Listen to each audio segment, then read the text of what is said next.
Okay, so now you've cut your pieces, and I'm going to take a paper towel and wipe off the disinfectant. And as I say, we've got several of these. When you finish at the end of the day, you're going to do the same thing. You're going to spray it and wipe it down and get it ready for the next guy.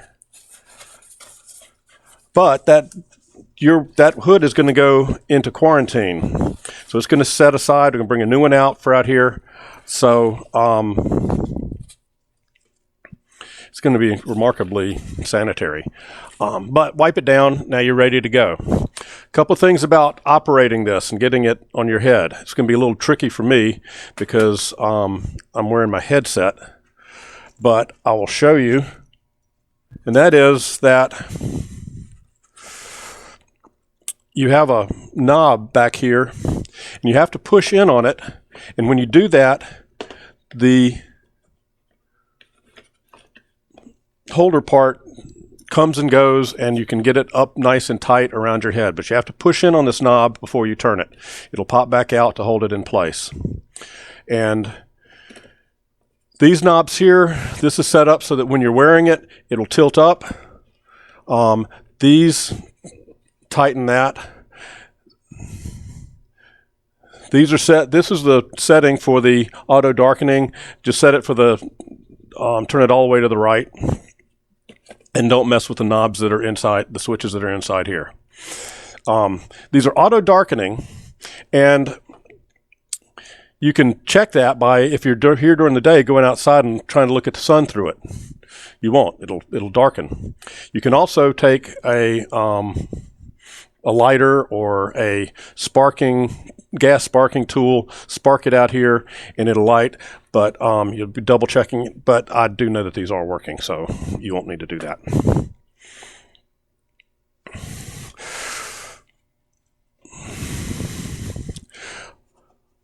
Okay, the next thing to do, let me see if I can get this around my head with this headset in place.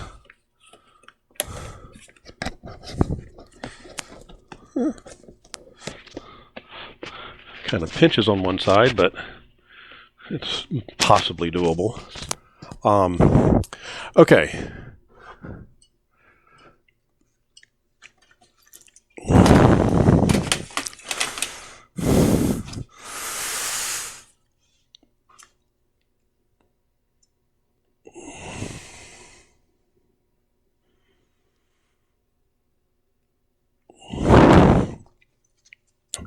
We've got two clamps that come out of off the welder, and one looks like it could be used for hooking up to a car battery. The other one has real handle-like characteristics. It's for the stick.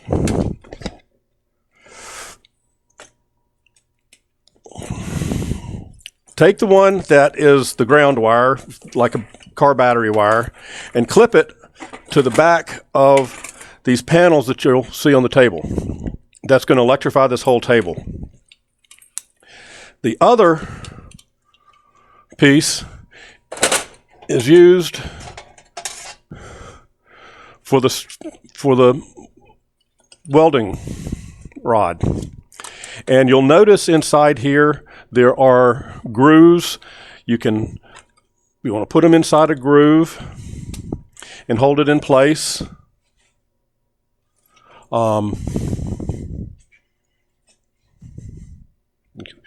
You can, if you wanted to. The grooves are set so that you can put them at angles.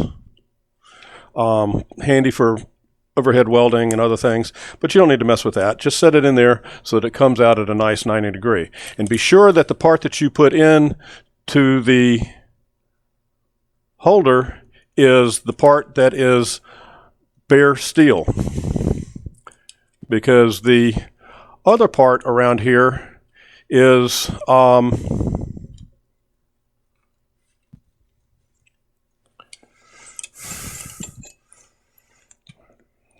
oh, there it is. Didn't see it. Is a flux, and it will resist the electricity that you're going to need.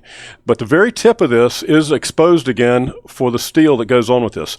This flux has two purposes. One is, as you start welding, it creates a pocket of gas that drives the oxygen out of the way.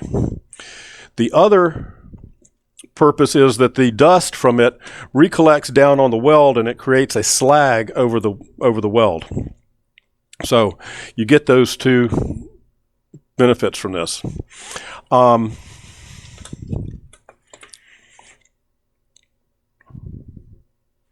There are going to be some scrap pieces out here. If you've never done this before, just come up here and start welding on the scrap pieces. You'll have your nice little pieces, but don't work on those first. Even if you are an experienced welder, our equipment's going to be a little different. The settings are a little different.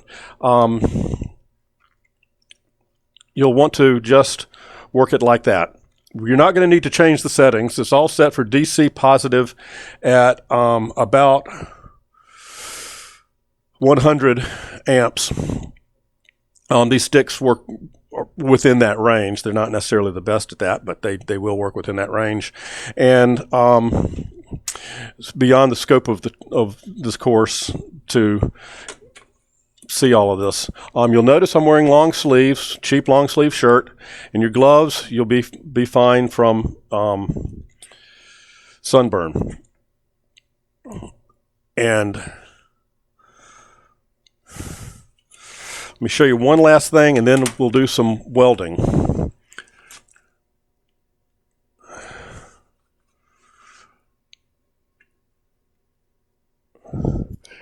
These are the settings on the welder.